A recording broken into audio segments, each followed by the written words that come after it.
Admin. Bien.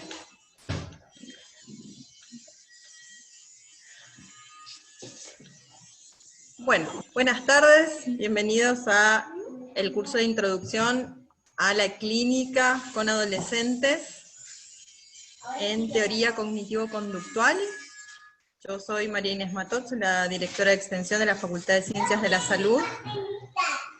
Y bueno, estos son tiempos de pandemia, así que nunca estamos solos, pero nunca estamos solos. Por una cuestión organizativa, les voy a pedir a todos ustedes que pongan en el chat su apellido y nombre, y esto nos va a servir para tomar lista. Y por favor, a los que vayan ingresando, pídanles lo mismo, que pongan su nombre completo. Y por favor, pongan también si son estudiantes de UCAMI. Si aquellos que sean estudiantes de UCAMI, por favor, aclárenlo. Bueno, el curso que comienza hoy tiene 4 encuentros, está a cargo de la profesora Sonia Cheminsky, y surge como inquietud de completar contenidos de la materia de psicología evolutiva. Así que... psicología clínica también. Clínica de niños y adolescentes. Eso, gracias. Esta parte la vamos a editar. Así que bueno, los dejo en compañía de ellos y cualquier cosa se comunican conmigo a extensión, ¿sí? Cedo la palabra. Gracias. Bueno, buenas tardes a todos los que están por ahí, todos y todas y todos también. Bueno, muchos seguro que me conocen, yo soy Sonia Cheminsky, soy profe de Clínica de Niños y Adolescentes en la UCAMI y también de Metodología de la Investigación. Y hoy me acompaña Melanie Saucic. Ella es licenciada en Psicología, es profesora en la Universidad Gastón Dáchari y trabaja en TISAM, directora del Departamento de Infanto Juvenil de TISAM, exactamente.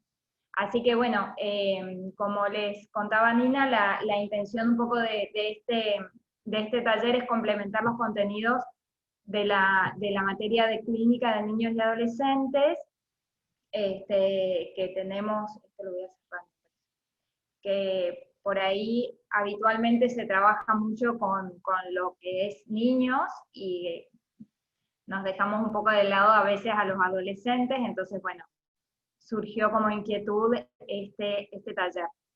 Capaz que alguno de ustedes ya estuvo cursando previamente el taller que se hizo desde psicoanálisis, y así en un ámbito, en un estilo combativo quisimos hacer la TCC también, como para no quedar atrás y ponerle toda la pila.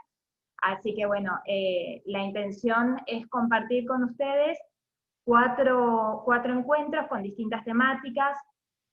En los 2 primeros vamos a estar Melanie y yo, trabajando lo que tiene que ver con un poquito cómo sería la visión de la adolescencia desde las investigaciones y desde la TCC, y con, más que nada, nuestra intención es poder transmitir un enfoque clínico, ¿sí? O sea, apuntar bien a cuáles son las técnicas y qué es lo que podemos hacer trabajando con adolescentes, ¿sí? Entonces por ahí nuestra intención es no tanto hablar de cuestiones teóricas, sino más que nada enfocarnos en la experiencia clínica. Después de nuestros 2 encuentros va a ser el tercero, donde va a estar María Inés con Tatiana Araujo, que van a trabajar habilidades sociales y tolerancia al malestar, también un tema súper interesante y necesario para el trabajo con adolescentes.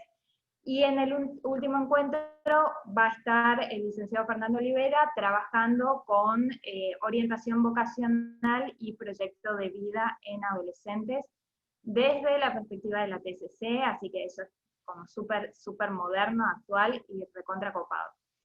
Así que, bueno, vamos a arrancar. Bueno, antes que nada les comento que la intención es después compartirles el PowerPoint con algunas notas y también algún material que tenemos que usamos para armar este taller. Por ahí hay algunas cosas que están en inglés, otras que están en español, pero bueno, lo que esté en inglés es lo que utilizamos por ahí para hacer los powers y qué sé yo, así que van a tener el material como las notas del curso en sí. Así que bueno, no lo van a recibir hoy, pero seguramente que en la semana y para la próxima clase también. Así que bueno, voy a compartir la pantalla, así les mostramos el Power, esa es. Sí. Bien. Entonces vamos a empezar desde el principio.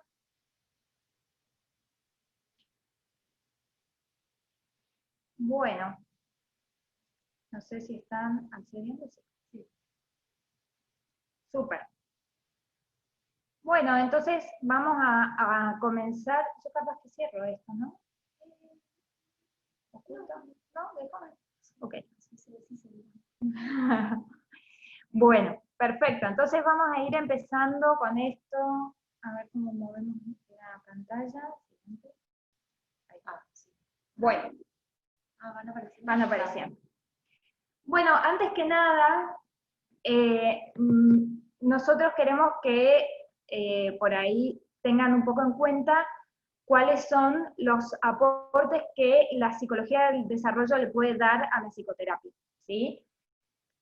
En primer lugar, tenemos que pensar que existen áreas críticas del desarrollo durante la vida, hay momentos que son más críticos para el desarrollo. ¿Por qué son críticos? Porque justamente pueden dar lugar a que aparezca mayor riesgo, ¿sí? En un momento se entendía como que el momento de riesgo para las personas o de máximo desarrollo eran los primeros 3 años de vida, ¿sí? Hoy en día se sabe que en realidad son aproximadamente los primeros 18 años, ¿sí? O sea que esto incluye todo lo que es la adolescencia. Cuando nosotros vamos a hacer psicoterapia, por ahí una de las cosas que tenemos que tener en cuenta es que cuando trabajamos con adolescentes, por ahí no es lo mismo que con los niños, que necesitamos hacer un montón de modificaciones en cuanto a la técnica en sí, pero sí tenemos que tener muy, muy presente estas cuestiones de cómo es el desarrollo en esa etapa de la vida.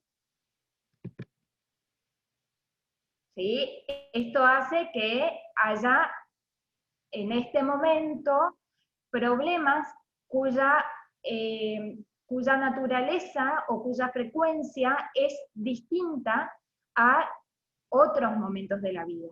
Fíjense que ahí les dice, por ejemplo, la sensibilidad al rechazo.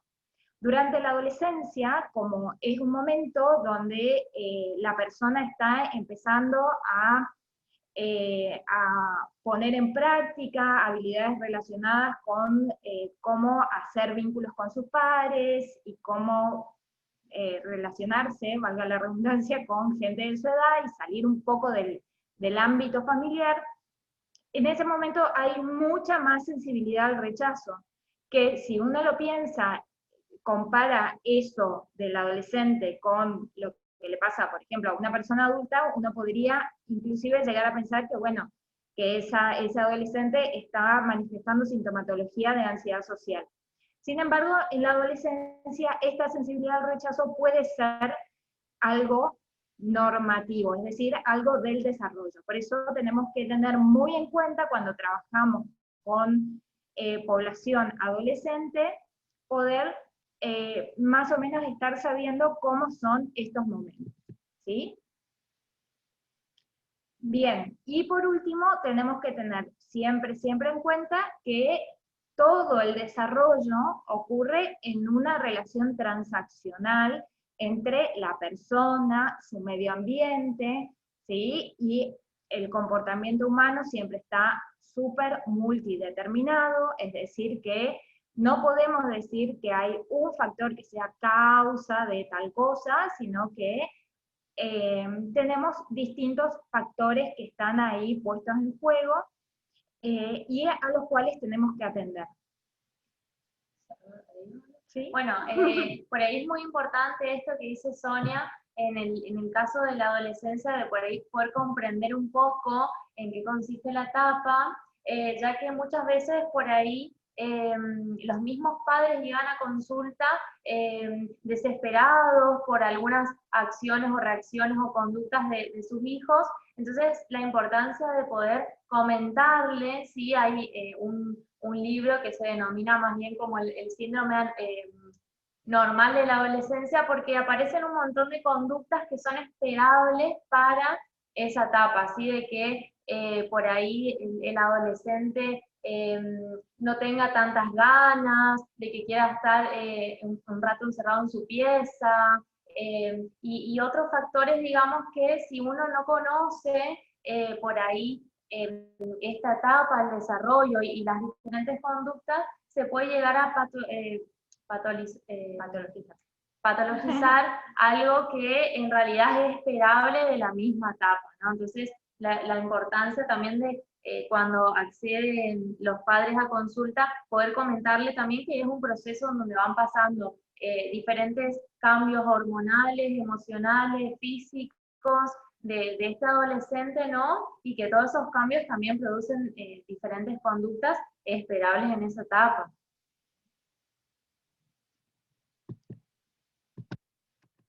A ver si puedo pasar a la próxima. Bueno, entonces vamos a ver un poquito más qué significa desde esta perspectiva el desarrollo adolescente. Bueno, acá pueden ver capaz que los que ya pasaron por, los estudiantes, quiero decir, que ya pasaron por las clases de psicología evolutiva de la adolescencia, tienen un poquito en mente la idea de que el adolescente o la adolescencia se tienen que sobrellevar o afrontar distintas tareas, ¿sí? Que es un poco lo que dice en esta cita que les copiamos aquí en esta diapositiva. Que fíjense un poquito lo que dice, ¿no? Durante el desarrollo, los adolescentes deben llevar a cabo algunas tareas, que son iniciar y completar su educación formal, transicionar hacia una carrera ocupacional, establecer su propio espacio habitacional, encontrar y definir sus identidades, transformar las relaciones infantiles con los padres y amigos hacia otras relaciones de tipo más adulto, establecer relaciones con un compañero íntimo y convertirse en un ciudadano informado que puede contribuir para la solución de asuntos políticos y sociales. ¿Sí? Yo no sé qué piensan ustedes respecto de esto, pero capaz que cuando uno lee, le surge algo al mejor estilo esto, ¿sí? En varios niveles, ¿sí? ¿Por qué? Es un poquito extremo pensar, no sé cuántos adultos ustedes conocen que estén realmente tan comprometidos para ejercer cambios en sus ambientes políticos y sociales, pero bueno, la intención es pensar más o menos hacia dónde iría la línea del desarrollo. Como para poder tener una idea un poquito más, más cabal de cómo es el desarrollo, les compartimos acá este gráfico, que está en inglés, pero lo vamos a ir viendo paso a paso, sobre algunos de los factores que están involucrados en el desarrollo. Fíjense que tenemos el primer cuadrito, que dice los cambios primarios de la adolescencia, son todos aquellos cambios del desarrollo que son los que dan origen a al paso de la etapa infantil hacia la adolescencia.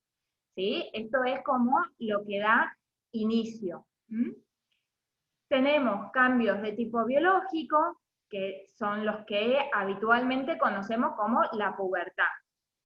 Ustedes han visto que la pubertad cada vez viene como más temprano, de comer tantos pollos, dicen algunos, empieza a desarrollarse mucho antes todo lo hormonal.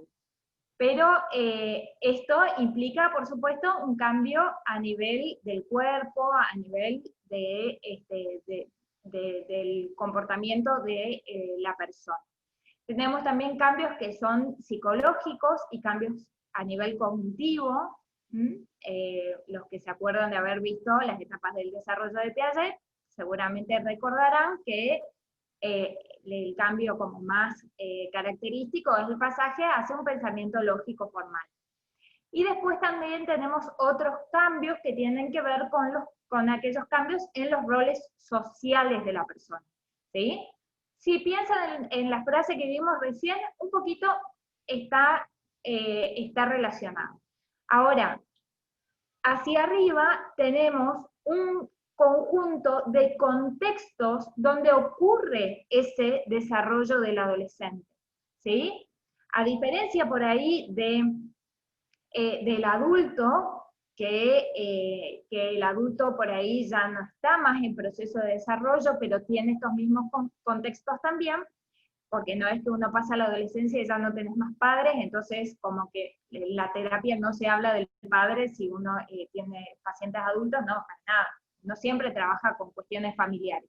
Pero estos son los contextos donde ocurre el desarrollo. Recuerden lo que decíamos recién, hay instancias críticas de desarrollo, son críticas, son estos momentos donde las cosas pueden volverse más riesgosas.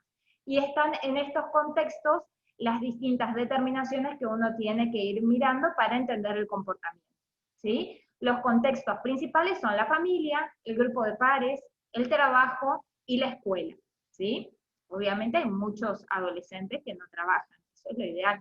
Pero si pensamos en la adolescencia que sigue hasta los 27, 28 años, bueno, es probable que también incluya contextos laborales. Y por ahí más que nada el ámbito rural que... También, como bien les dice Melanie, el ámbito rural, por ahí tenemos otro tipo de desarrollo, ¿sí? U otros tiempos, y lógicamente por las actividades que desarrollan los chicos. Hacia abajo ven un gráfico que dice que existen algunas variables demográficas y variables intrapersonales que moderan ese desarrollo. Moderar quiere decir que son algunos elementos que pueden hacer que el desarrollo vaya hacia un lado o hacia el otro. Pueden cambiar el rumbo del desarrollo. Eso quiere decir el efecto de moderación, ¿sí? Esos factores pueden ser la etnia, puede ser la estructura familiar, el género, la comunidad, los factores comunitarios y el nivel socioeconómico, ¿sí?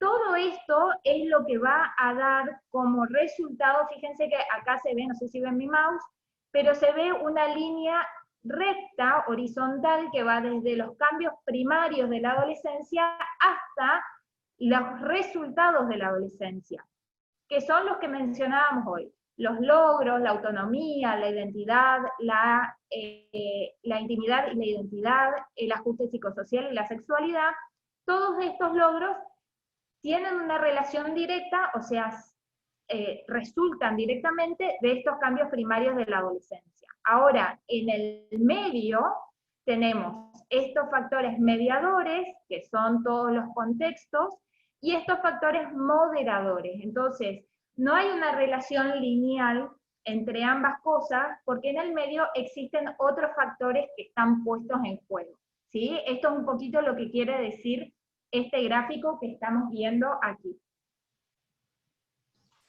Perdón, un minutito. Me parece que hay gente en la sala de espera para agregar, para admitir.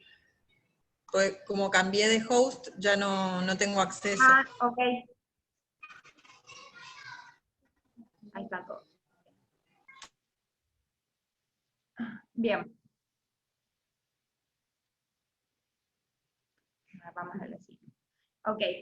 ¿Querés comentarle? No, bueno, acá tenemos otro, les prometo que vamos a terminar con el inglés y vamos a volver a nuestro idioma. Esto es solo para recordarles a todos que hemos sido colonizados. Les muestro este gráfico porque me parece que está súper piola como muestra los cambios de la adolescencia con el transcurso del tiempo. Teniendo en cuenta lo que les decía recién, que en el desarrollo hay factores moderadores que tienen que ver justamente con todo lo social y lo contextual, el contexto epocal, como dicen los psicoanalistas, tiene un montón que ver también en cómo se produce el desarrollo de la adolescencia. ¿Por qué? Porque son las oportunidades, las necesidades y las características del medio ambiente en el cual se desarrolla una persona. Fíjense, esto obviamente tengan cuidado al interpretarlo, porque es un gráfico que está hecho en base a sociedades del hemisferio norte, ¿sí? No están hechos en base a Argentina y menos a Misiones. Pero más o menos nos puede dar una idea general de cómo van ocurriendo cambios con el paso del tiempo. Fíjense, en la línea de arriba tenemos cómo era el desarrollo de la adolescencia en 1950, y en la línea de abajo en el 2015. Y tenemos tres momentos importantes. El primero es la transición desde la escuela hacia el trabajo, el segundo es la primera relación sexual, y el tercero es el primer matrimonio. Fíjense ahora que cuando pensamos en 1950, la transición de la salida de la escuela hacia el trabajo ocurría aproximadamente a los 15 años, ¿sí? Luego, la primera relación sexual ocurría aproximadamente a los 21 años, y el primer matrimonio a los 24. Miren lo que ocurre en el 2015.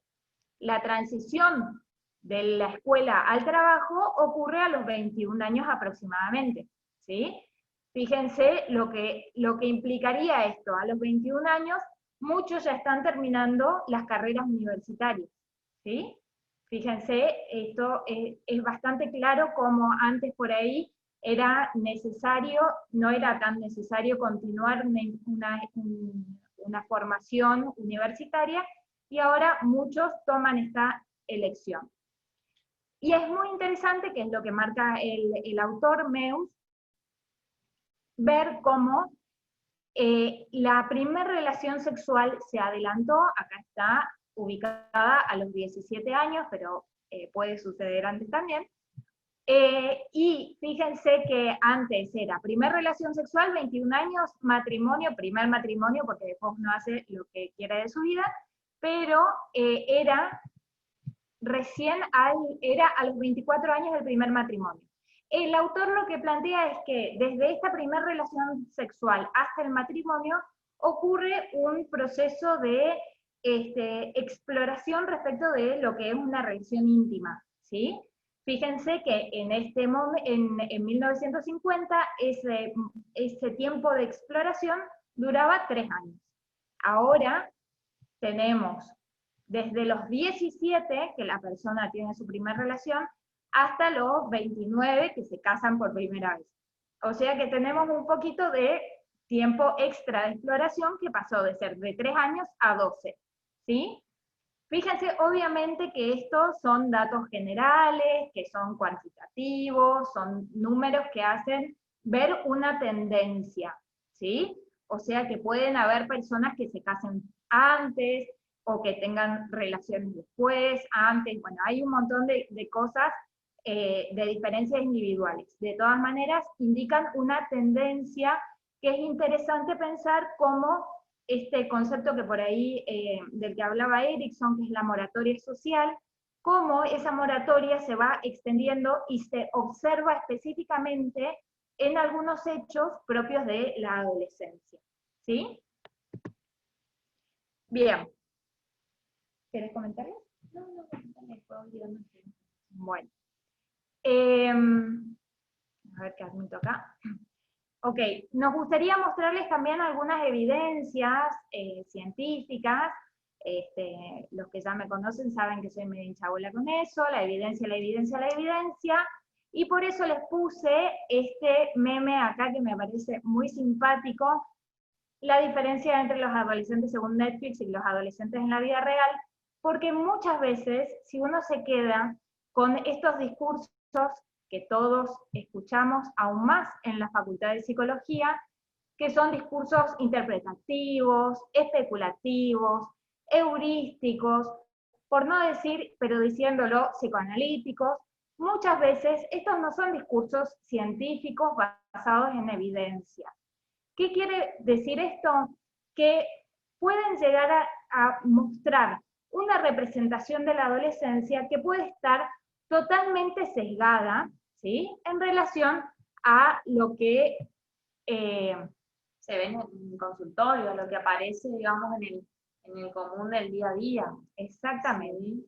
¿Sí? Entonces, la idea de revisar un poco las evidencias científicas es poder tener una idea un poquito más real de lo que sucede. ¿Sí? Bien, y ahí el primer renglón, les indica un poquito eso, que en realidad la investigación científica indica que suele haber un camino bastante directo o claro, una dirección clara, dice ahí, hacia el desarrollo, vamos a poner entre comillas, positivo. ¿Esto qué quiere decir? Que las cosas tienden a salir más o menos bien, ¿sí? Los chicos suelen pasar por una adolescencia como una etapa formativa, y esta idea que por ahí viene de Stanley Hall, que la adolescencia es este momento de tormento, y que el adolescente, ¿por qué se caracteriza el adolescente? Porque adolece y sufre, y todo este tipo de cosas. Sí, es cierto, ocurren cambios, es un momento donde hay tareas para realizar, donde hay dificultades, pero en general las personas lo sobrellevan bastante bien hacia un aspecto bastante normativo, ¿sí?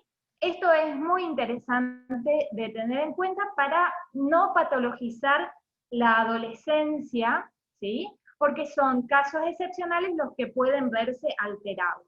De que existen alteraciones, sí existen, o si no, no existiríamos los psicólogos, ¿sí? O existiríamos para otro tipo de cosas y no para la psicoterapia. Ahora, cuando vamos a pensar en cómo ocurre el desarrollo, tenemos que tener en cuenta algunas reglas, ¿sí? Las primeras reglas que ven ahí, que son la multidireccionalidad y la plasticidad, son reglas que tienen que ver con el desarrollo en general, en todas las etapas de la vida. Multidireccional quiere decir que no es que me pasó algo y ese algo va a determinar lo que voy a hacer más adelante y no tengo otra opción. La multidireccionalidad quiere decir que de un mismo punto de origen podemos llegar a distintos finales, o viceversa, que esos finales a los que llegamos pueden partir de orígenes totalmente, son un mismo final, puede partir de orígenes distintos, ¿sí? Y la plasticidad quiere decir que, como se entiende, plasticidad implica que hay flexibilidad, hay posibilidad de movimiento, no es que uno pasó por algo, pasaste, por decir un ejemplo, sufriste bullying en la escuela y por lo tanto vas a desarrollar depresión. No, tuviste un estilo de apego medio inseguro con tu madre y por lo tanto vas a desarrollar problemas. No existe plasticidad, existen posibilidades de cambio, ¿sí? Bueno, en la misma terapia también con el adolescente, primero, por ahí hablando desde la crimina anterior, esto de el adolescente, como muestran por ahí las series de Netflix, y que es muy diferente en el consultorio, uno puede ver que hay adolescentes que no es que vienen y empiezan a contar todos sus problemas, empiezan a hablar y de todo lo que está pasando, sino que justamente hay muchos adolescentes que ni siquiera pueden expresarse a partir de la palabra, ¿sí? Punto número 1, arruina, digamos, varias teorías en la forma de trabajo. Entonces, es importante por ahí también ir entendiendo y trabajando con otro tipo de técnicas, ¿sí? Como para poder ir ayudando en todo ese desarrollo del adolescente, ¿sí? En uno de los casos, en donde una de las adolescentes no había manera de que ella pueda expresar lo que le pasaba, bueno, también está en el terapeuta a ver la creatividad y que poder trabajar en cuanto a eso. Entonces, por ejemplo, se implementó que esta paciente se comunique a través de la escritura, ¿sí? Y a partir de ahí, digamos, hubo un cambio en donde después de muchas sesiones pudo, digamos, expresarse a partir de lo verbal. Y bueno, y estas cuestiones por ahí de relación entre padre y hijo, que aparece, digamos, mucha conflictiva, también se va trabajando muchísimo en la clínica con los mismos padres, siempre y cuando con el consentimiento de el adolescente para no perder la alianza terapéutica. Entonces, hay muchas cuestiones de negociación que se necesitan ir trabajando con ambos, con el consentimiento del adolescente, que por ahí son conflictos enormes que presenta el adolescente y terminan siendo, digamos, cuestiones que era más bien de llegar a un acuerdo, a una negociación con el padre, que capaz que eran conflictos de horarios, y a partir de esto, digamos, se desarrollaron un montón de otras conflictivas. Entonces también lo importante de ir trabajando en conjunto cuando sea necesario y siempre y cuando este adolescente quiera. Hay muchos adolescentes que solicitan, no saben cómo expresar a los padres, entonces también se van teniendo sesiones y más que nada suelen ser por separados, ¿no? Y uno va notando también cómo pueden ir atravesando esta etapa mucho más, mucho mejor, ¿no? Un mayor bienestar, totalmente. Sí, sí. Por ahí, justo en esta misma línea, nuestra intención es ofrecer también una mirada en la próxima clase desde lo que es la psicología positiva para que también podamos pensar justamente estos recursos. Es muy habitual que nosotros como psicólogos clínicos tengamos, digo como psicólogos clínicos porque ese por ahí es el sesgo que tiene nuestra formación de grado que nos cría como psicoterapeutas, ¿no? Entonces uno tiene esa visión en la enfermedad y a ver qué es lo que está mal, cuál es el síntoma que tiene esta persona, qué es lo que le pasa, cuál es el problema. Bueno, también la verdad es que todas las personas tenemos recursos positivos y esos recursos son súper valiosos para trabajarlos, y desde la adolescencia nos da también un montón de posibilidades para poder incentivarlos, ¿sí? Bueno, entonces, como les decía Melanie, tenemos todos estos tipos de cambios que van sucediendo y que uno los va viendo en terapia y que eso uno lo puede ir trabajando también, ¿sí? Me interesa mucho marcarles, ven que ahí abajo dice el tema de la empatía cognitiva, que aumenta la empatía cognitiva. Me parece muy, muy interesante este elemento, porque más allá de que ya hacia los 13 años, por ahí, ya se instaló, por decir entre comillas, el pensamiento lógico formal, eso no quiere decir que el chico, o nuestro paciente, no, la chica, vaya a terapia y pueda realmente comprender lo que sucede con la otra persona, ¿sí? ¿Por qué? Porque aquí tenemos el desarrollo de la teoría de la mente, ¿sí? Recuerden que la empatía tiene un aspecto que es emocional y un aspecto que es cognitivo. El aspecto emocional se desarrolla súper rápido y aquellos que tienen hermanitos más chicos, hijos o que conocen niños chiquititos, deben haber visto que rápidamente los niños ven a la madre llorando y ya se ponen tristes o tratan de abrazar. Esto de sintonizar emocionalmente ocurre bastante rápido. Ahora, entender por qué puede ser que mi madre me está pidiendo esto de esta manera es como muy difícil, ¿sí? Y esto se va logrando progresivamente con el desarrollo de la adolescencia. Entonces, es una habilidad que por ahí al principio nosotros tenemos que tratar de incentivar, como les decía Melanie, trabajando en resolución de conflictos, en negociación, para que también el adolescente vaya practicando y poniéndose en ese lugar. Pero a medida que va desarrollando esta empatía cognitiva y entendiendo cómo viven otras personas, poniéndose en el lugar de los otros, también va a poder tener mayor simetría en sus relaciones con sus padres, va a poder tener más individuación en la relación con sus amigos, ¿sí? Y una mejor comprensión de lo que pasa entre sus amigos. Estos son solo algunos logros de la maduración que la verdad que está muy piola el material de Meus, porque él lo que hace es como revisar un montón de estudios longitudinales, es decir, que fueron evaluando durante mucho tiempo, digamos, hicieron la recolección de datos de mucho tiempo, eso es un estudio longitudinal, entonces hay como más evidencia de que haya una causa y un efecto, ¿sí?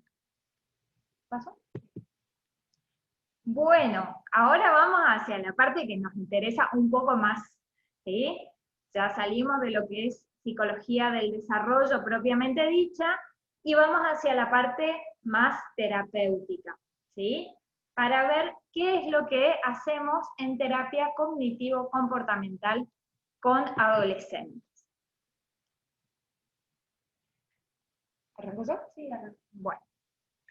Bueno, fíjense un poquito, aquí tenemos algunos de los elementos como para tener en cuenta respecto de lo que es la diferencia capaz entre el trabajo con adolescentes y con adultos.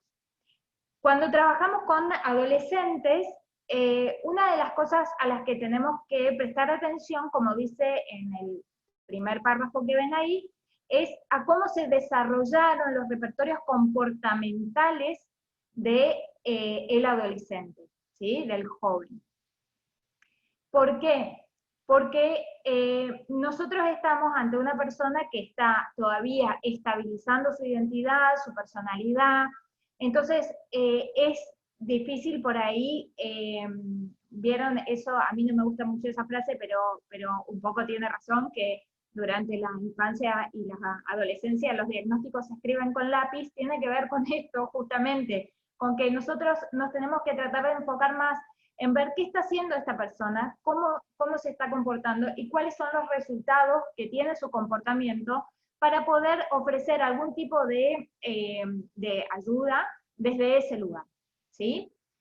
Así también, en cuanto al desarrollo de repertorios comportamentales, también tenemos todos los procesos cognitivos y perceptuales que acompañan la conducta. Recuerden, y ahora vamos a ver un poquito más qué son las cogniciones, pero la terapia cognitivo-conductual parte de la idea de que entre lo que nosotros percibimos y la realidad siempre están nuestras cogniciones. Y siempre que nosotros vamos a comportarnos, a hacer cualquier cosa, o que vamos a reaccionar de alguna manera ante algo, siempre están nuestras cogniciones en el medio, ¿sí? Entonces, imagínense, por ejemplo, un chico que está yendo a la escuela y se sienta, en esto basado en la vida real, ¿sí? En un paciente, no en mía, ¿no? Imagínense, un chico se sienta con los auriculares. ¿Cuál es su queja? Se sienta en la escuela, auriculares puestos, le pasan los compañeros por el lado, el pibe con los auriculares puestos. ¿Qué es lo que piensa él? ¿Cómo interpreta él lo que está sucediendo? Que ninguno de los compañeros quiere juntarse con él. Ahora, ¿de dónde él sacó ese repertorio comportamental de llegar, ese comportamiento que forma parte de su repertorio, de llegar, sentarse, ponerse los auriculares? ¿Cómo desarrolló eso? ¿Qué es lo que él está pensando, interpretando de esa situación para poder tener ese tipo de conducta? Ahora, ¿cuál es el resultado que obtiene este chico de sentarse, ponerse los auriculares? ¿Cuál es el resultado? Probablemente no se lo van a acercar. Uno habitualmente ve a alguien con los auriculares y es como la señal número 1 de no me molestes, ¿sí? Entonces como que, tipo que no da para acercarse. Entonces, pero él está registrando cuál es su parte, digamos, en esto que le está pasando, o cómo está procesando esa información que él recibe. ¿Está atendiendo selectivamente a solo las personas que no le dan bolilla, o está prestando atención también a que hay otras personas que capaz que sí se le quieran acercar? ¿Sí? Esto es un poco lo que nosotros tratamos de comprender y hacia dónde enfocamos nuestras intervenciones. Ojo, que cuando les decimos esto, no estamos diciendo que recortamos al adolescente del mundo, ¿no? Porque tenemos clarísimo, recontra mil clarísimo, que todos los procesos y los contenidos cognitivos se adquieren, se mantienen y funcionan en un contexto social, ¿sí? Aquellos que les digan que la TCC no le interesa la historia, les han mentido terriblemente, porque nos interesa y mucho la historia del desarrollo de una persona, aún más cuando trabajamos con personas que todavía están en desarrollo.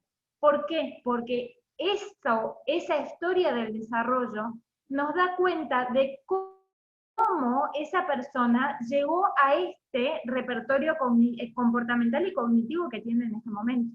Claro, tal cual, porque aparte también conociendo el desarrollo de la propia familia, de la persona, se van instalando diferentes cogniciones que puede ser que las mismas personas dentro del ámbito familiar también puedan tener cierto tipo de cognición o también inculcar eso al sujeto, y entonces ese sujeto va construyendo, se va por ese lado y a partir de eso se da también la conducta, la emoción. Exactamente. Yo tengo una viñeta clínica que es que una paciente por ahí me comentaba sus miedos, una gran agorafobia, mucho miedo de salir a cualquier lado. Y bueno, ella me dice, pero es rarísimo, porque a mí la verdad que mi hermano, nada que ver, nos criaron a los dos igual, y mi hermano no tiene miedo de nada y yo tengo miedo de todo. Y le digo, bueno, vamos a revisar un poquito cómo era con tu papá, cómo era tu mamá. Bueno, claramente el papá, como ella, mujer, le decía, no, vos no salgas, cuidado con lo que te va a pasar, cuidado que alguien te pueda hacer algo, cuidado que esto, que aquello.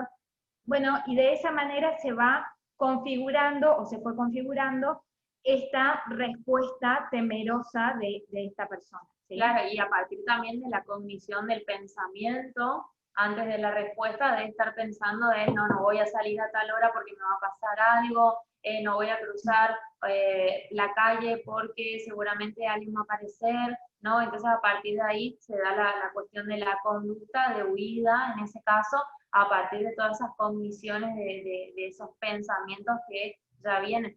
Igual, de todas maneras, es importante entender de que la particularidad, ¿sí? de cada persona, la historia de cada persona, y a partir de ahí uno, digamos, va trabajando de nuevo con sus propias cogniciones, ¿sí? o lo que está impuesto, pero en el caso, digamos, individual, uno por uno, de cada sujeto, y aplicándonos determinadas técnicas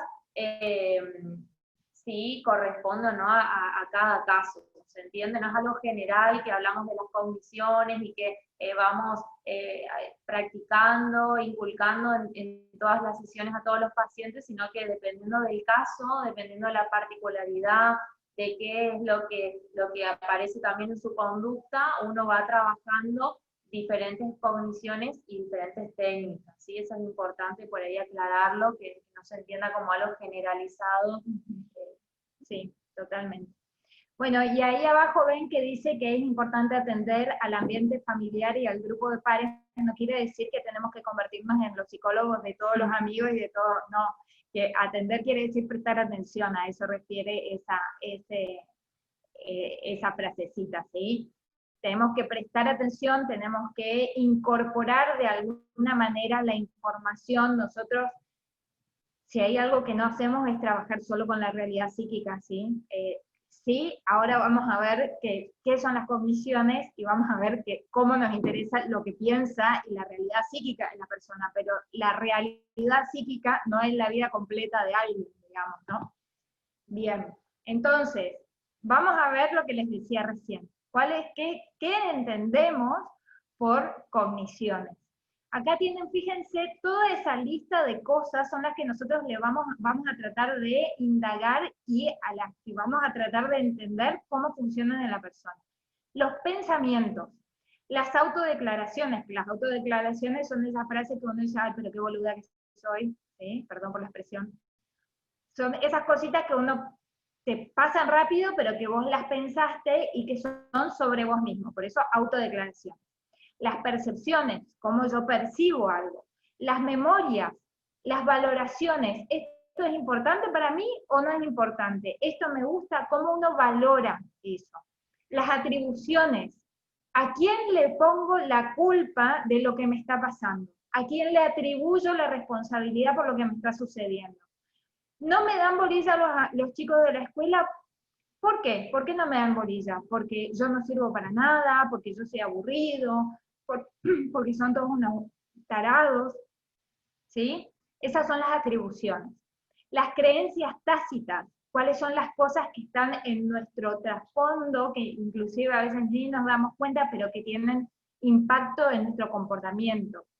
Los esquemas, las actitudes, nuestras metas, estándares, valores, expectativas, ¿sí? Todo eso, y además de eso, que son los contenidos, fíjense lo profundo que es el análisis que hacemos. Además de todos esos contenidos, obviamente que evaluamos todo lo que tiene que ver con lo emocional, y aparte lo comportamental, y además de todos estos contenidos tenemos todos aquellos procesos cognitivos que tienen que ver justamente con cómo esa persona utiliza y procesa la información que recibe. Si alguien me dice, qué copada que sos, ¿le doy bolilla a eso, escucho eso o no estoy escuchando? ¿Sí? No es tan, obviamente, tan todo o nada que lo escucho o no lo escucho, pero tiene que ver con cómo lo proceso yo, cómo recibo. Hay gente que vos le decís, no, la verdad que sos recopada y inmediatamente dicen, no, me está diciendo eso porque me quiere, ¿no? Esas son maneras en las que uno procesa la información que tiene que ver con todas esas cogniciones, con cómo uno se conceptualiza a uno mismo, ¿sí? Entonces, en definitiva, lo que hacemos, lo que hacemos es tratar de entender a las cogniciones como habilidades complejas, ¿sí? Habilidades que nos ayudan a resolver problemas. ¿Por qué? Tenemos un problema. ¿Por qué entendemos que esto es un problema para nosotros? ¿Por qué se me cortó la uña y estoy llorando y hay otra persona que se le acaba de morir la mascota y está súper bien? Porque en el medio están las cogniciones. Lo mismo, las estrategias de afrontamiento. ¿Por qué hay algunas personas que se sacan una mala nota y tratan de buscar un profesor particular y hablan con los padres, y hay otros que en cambio se sacan una mala nota y no le dicen nada a nadie, ¿sí? Porque en el medio está la manera en que se conceptualizan a sí mismos y al mundo. Lo mismo con la comunicación. ¿Qué es lo que nosotros decimos? ¿Me pongo los auriculares y comunico a los demás que no quiero contacto con nadie? ¿Sí? Eso tiene que ver con cómo uno se conceptualiza. El conocimiento lingüístico, es decir, lo que nosotros decimos, cómo hablamos de nosotros mismos, las habilidades sociales y la regulación emocional, todo esto forma parte de lo que nosotros evaluamos y con lo que nosotros trabajamos en TCC. ¿Sí? Claro, por ahí se trabaja más bien desde desde lo que se denomina la psicoeducación. Bueno, esto vamos a ver más adelante igual bien las técnicas que se implementan en la parte clínica, que es muy interesante, pero se trabaja primero por ahí enseñando a la persona sobre las cogniciones, sobre lo que pasa.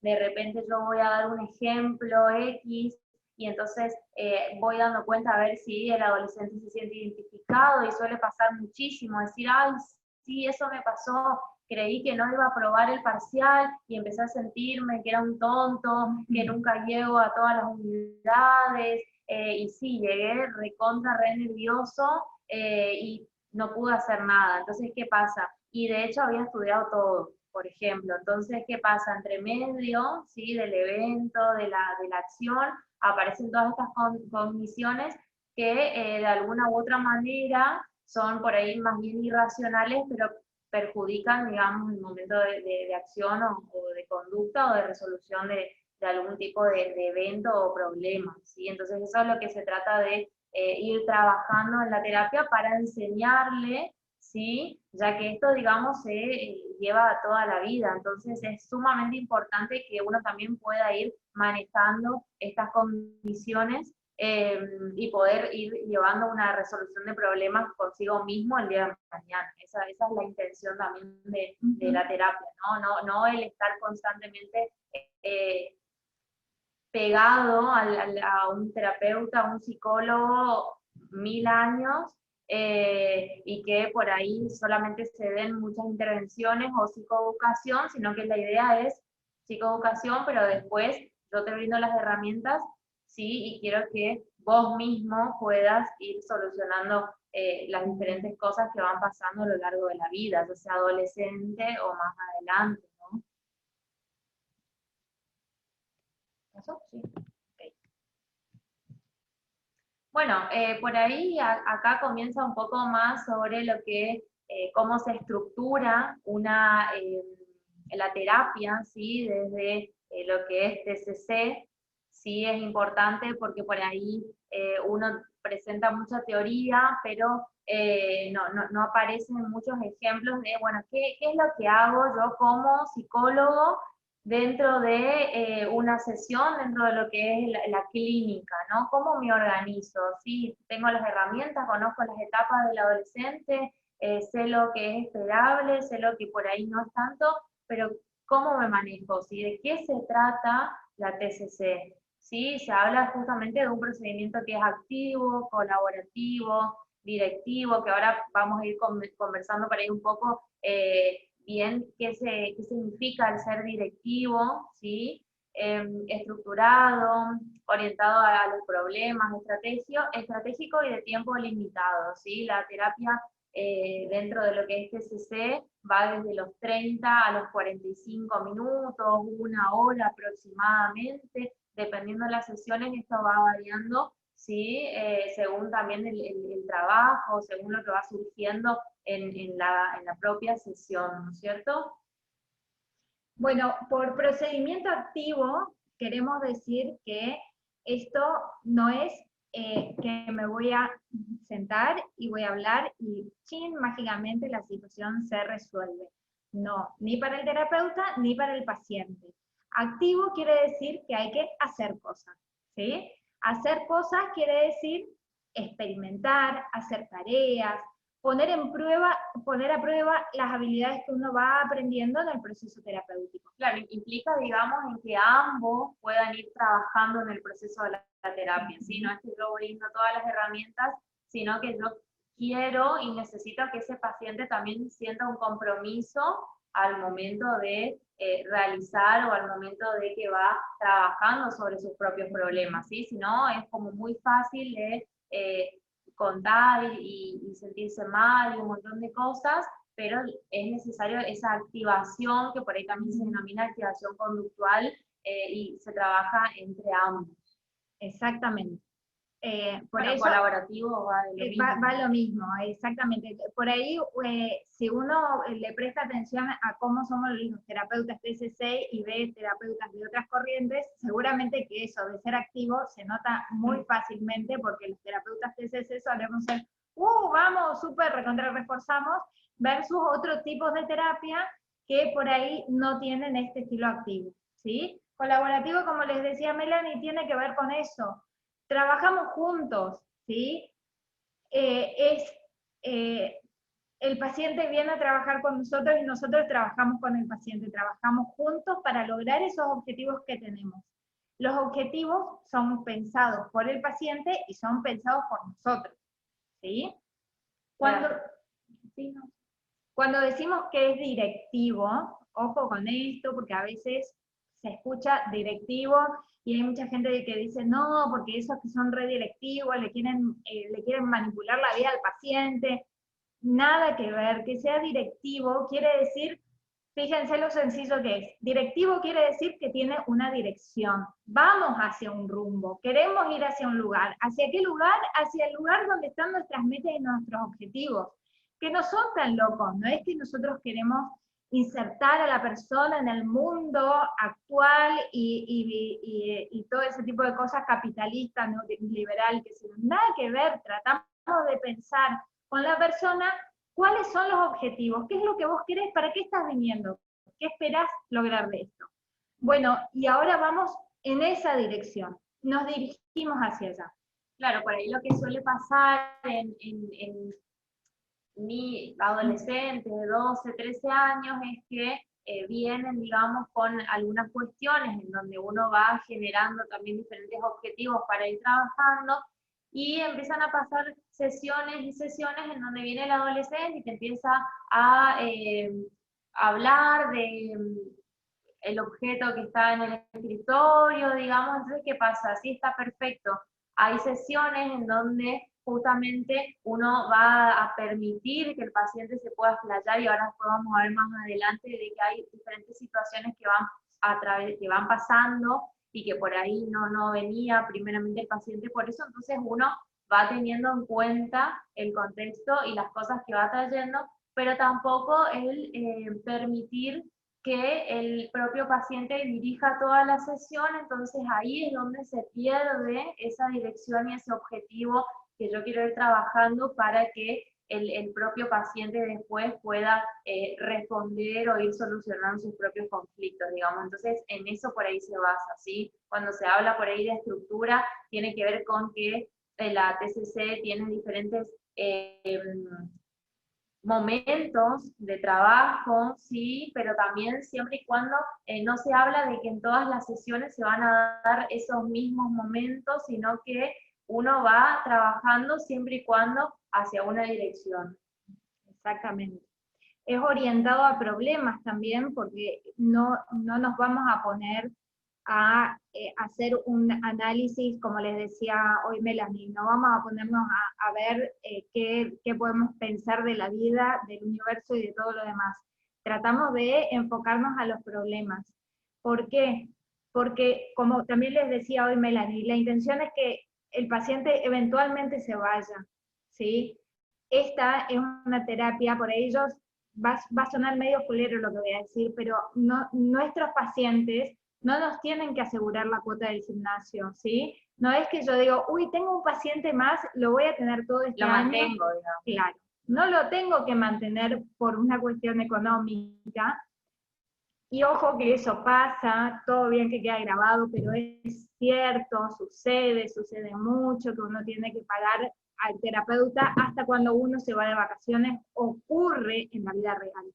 Eso no tiene que suceder en TCC, porque nosotros trabajamos orientado a los problemas que tiene la persona, y esos problemas esperamos que eventualmente se resuelvan. Si hay problemas que no se pueden resolver, por ejemplo, tener otra madre, eso no es un problema, ¿no?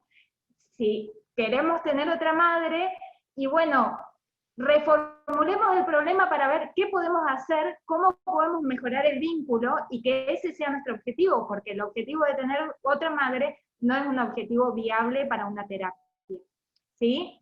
Pero con este enfoque hacia problemas, apuntamos a lo que dice al final, que es de tiempo limitado. Tenemos que tratar de ser lo más breves que nosotros podemos. Muchas veces se escucha que la terapia cognitivo-conductual es una terapia breve, y esto no es así, no es por definición una terapia breve, porque hay muchos tratamientos, y esto se ha ido viendo con el paso del tiempo y con la investigación, se ha ido viendo que hay algunos trastornos donde hace falta un tratamiento a largo plazo.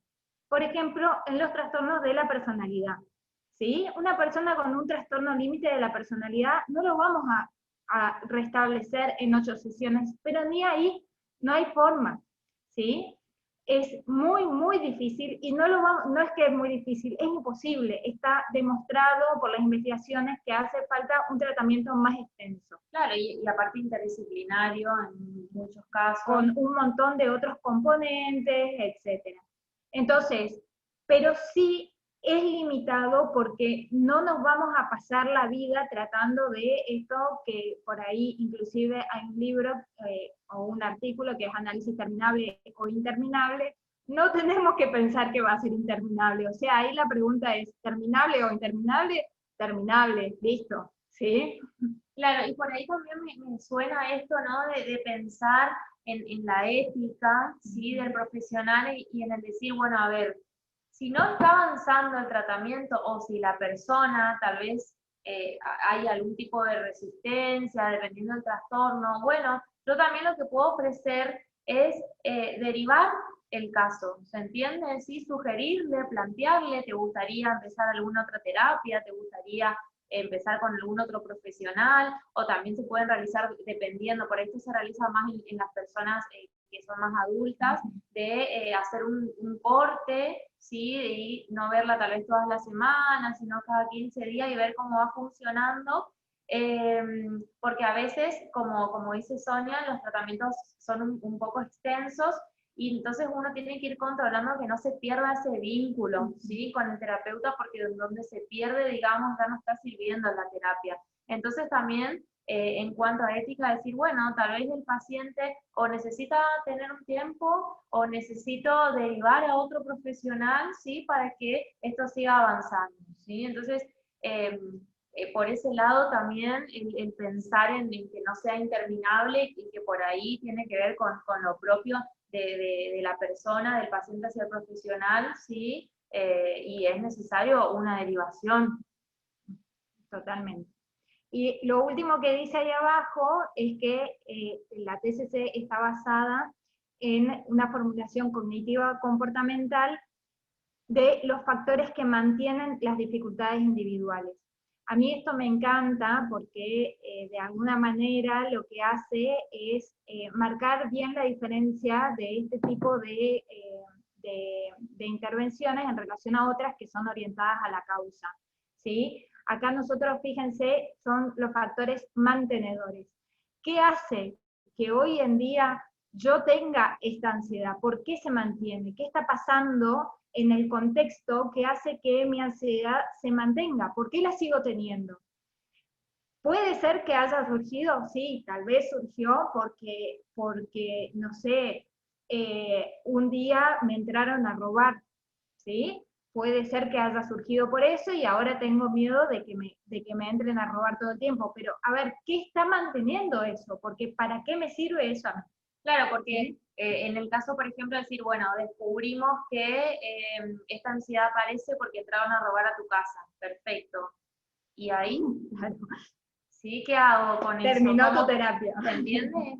Entonces, esa es la cuestión, ¿sí? El trabajo que sigue después de eso, ¿sí? Uno va volviendo mucho tiempo para atrás y puede descubrir muchas cosas, pero hoy, ¿qué hago con eso que me pasó? ¿Sí? Eso es lo importante y lo que también se plantea desde la TCC. Por ahí quería agregar esto que habías dado el ejemplo de la madre, Ajá. de decir que, bueno, obvio, no vas a poder tener otra madre, ¿sí? Pero sí uno puede ir ayudando en el propio contexto a que esa persona encuentre algún tipo de función en alguien de la familia, en una tía o algo así, que por ahí lo tome más como mamá, así para que se entienda, decir, lo que sí se le ayuda a ver es, bueno, a ver qué otras alternativas Claro. puedes tener, ¿sí?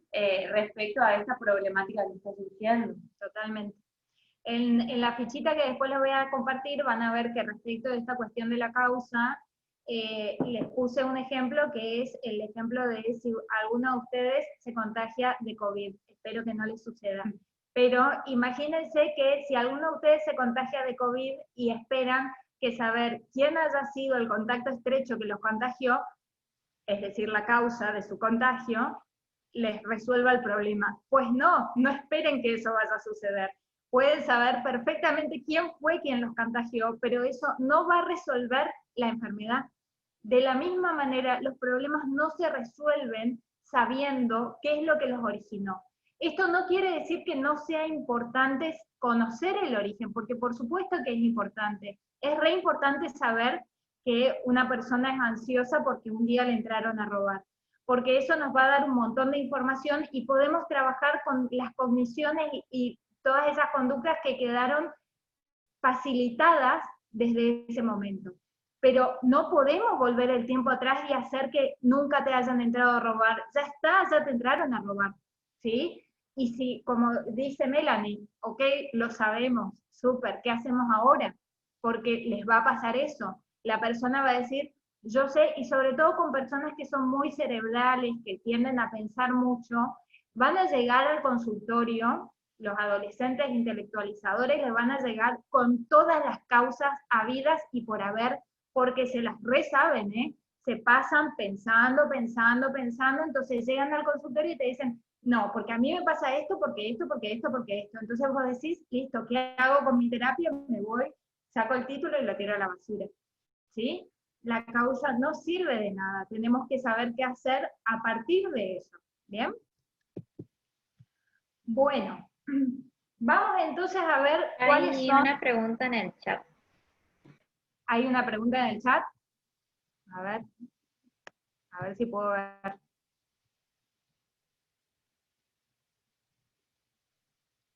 Dice, puede que también sea decisión del paciente el hecho de finalizar la terapia, por supuesto. Sí. Exactamente. Ahora cuando vemos el punto 10, que es la prevención de recaídas y qué sé yo, vamos a trabajar con eso. Y después, hacia el final tenemos un tiempito para preguntas, así que ahí respondemos esa también. Bueno, entonces, a mí particularmente me gusta trabajar con algo que es terapia cognitiva modular, que es el modelo de Reineke, ¿sí? Que es un poco lo que está puesto acá. La terapia cognitiva modular es una terapia que parte de la idea de que hay distintos módulos, ¿sí? Módulos con intervenciones que uno tiene que hacer orientadas a distintas áreas. Y la idea es, en base a lo que le va pasando al paciente y a lo que uno va viendo en ese intercambio, uno va seleccionando los módulos más apropiados. Siempre estos módulos son los basados en la evidencia, por supuesto, las cosas que sabemos que funcionan para un cierto problema. Y cuando sabemos que estos módulos funcionan, cuando vemos que hace falta uno, arrancamos por ahí, ¿sí? Entonces un poquito lo que van a ver acá, y que les vamos a explicar rápidamente, son los distintos módulos.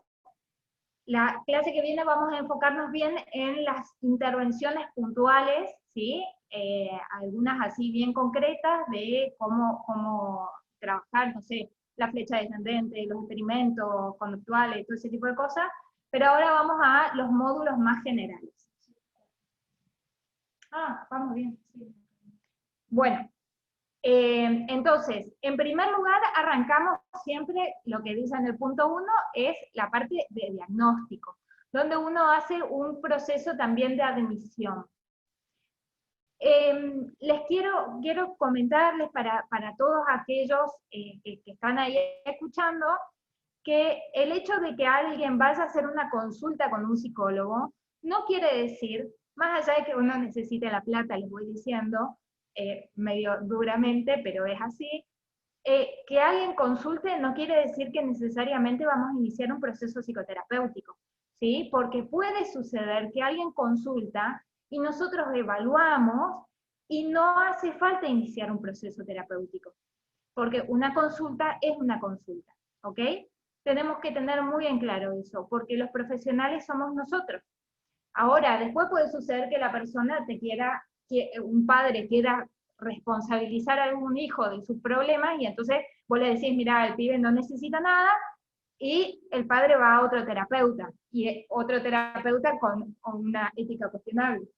Claro, suele pasar mucho por ahí que, como les decía, por ahí aparecen los padres, más que nada las mamás, consultando por ahí sobre diferentes conductas que tiene el adolescente. Entonces uno también le va explicando qué es lo que pasa, cómo se maneja, ¿sí? Primera entrevista, hay veces que vienen los padres, y si no, esto es importante por ahí comentarlo, ¿sí? Desde ahora, que el adolescente a partir de los 13 años sí tiene un consentimiento propio para arrancar terapia, sin necesariamente tengan que ir los padres a firmar algún otro consentimiento o tener que acompañarlo, ¿sí? El adolescente puede acceder solo a partir de los 13 años, ¿sí? Siempre es importante que si viene con el padre o la madre, uno le puede hacer firmar igual el consentimiento, pero puede decidir, digamos, por el derecho progresivo.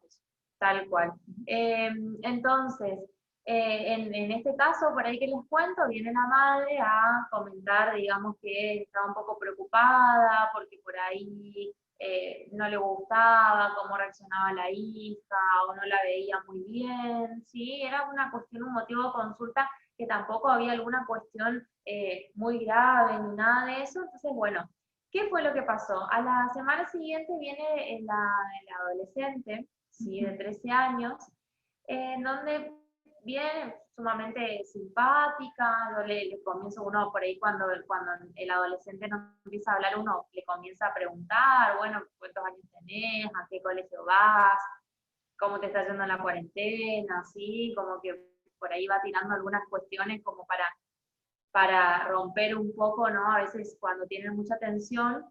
¿Y qué es lo que me dice esta adolescente? Me dice, me acabo de enterar en el auto que venía la psicóloga. ¿Sí? Entonces, imagínense las ganas que tenía esa chica de estar de adentro de la terapia, enojadísima con la mamá, sin entender qué es lo que ella estaba haciendo en el consultorio, porque la mamá ni siquiera le dijo que tenía que ir. Y entonces, de todos modos, a ver, esto no queda ahí, no digo, bueno, andate, terminó la sesión, no. Uno intenta, de todos modos, ir entendiendo un poco la historia, se le va haciendo algunas preguntas, entendiendo el contexto, la familia, para identificar a ver si en realidad hay algo que trabajar o no, porque por ahí te puede decir que no, pero por ahí aparecen algunas cuestiones donde uno mismo le propone y le dice, mira, vos me estás diciendo eso, ¿te gustaría que trabajemos sobre esto, que te trae problemas con tu mamá, la comunicación, no te dijo que venías a la psicóloga, ¿sí? ¿Se entiende? Entonces, ahí uno puede, digamos, dar vuelta a la sesión y entonces la demanda viene del adolescente y en varios casos pasa que el adolescente dice, sí, la verdad que me gustaría trabajar eso, ahora que me decís, se me hace que eso es un problema que por ahí no me había puesto a pensar, pero sí, me siento mal y quisiera. Pero también está el otro adolescente en donde uno va analizando y se da cuenta que realmente no existe, digamos, el por qué está ahí, ¿sí? No hay por qué. Entonces, ¿qué pasa?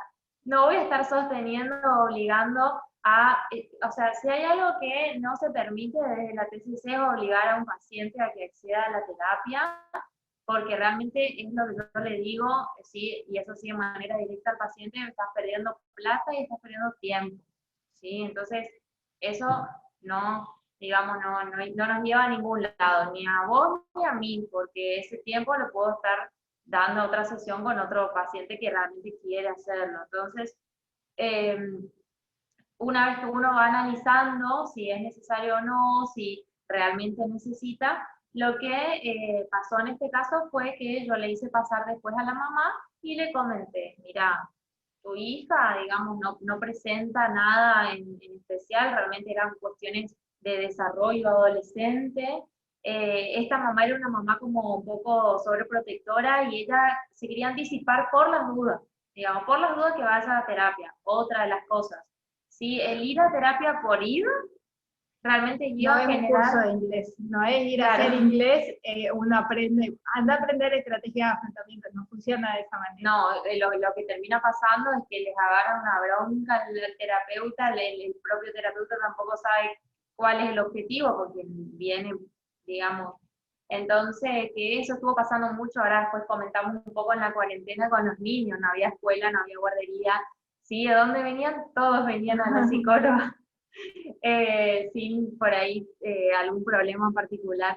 Entonces, bueno, se le comentó a la madre y cerrando un poquito esto, se le sugirió que en el caso de que necesite algún consejo, sugerencia, ella, o sea, la mamá, que estaba a su disposición para cuando necesitaba, que me pueda mandar un mensajito, un audio, yo no tenía problema de ir orientándola, pero que no era necesario, digamos, que la siga trayendo su hija porque realmente no manifestaba ninguna problemática ni algo que era, digamos, que era de riesgo, ¿sí? Que era de riesgo, en donde ahí sí uno interviene con terceros y sí o sí con los padres cuando hay alguna conducta de riesgo, ¿sí? Autolesión, suicidio, pensamiento suicida, eso sí o sí se rompe el consentimiento solo del adolescente y del secreto profesional, sí o sí.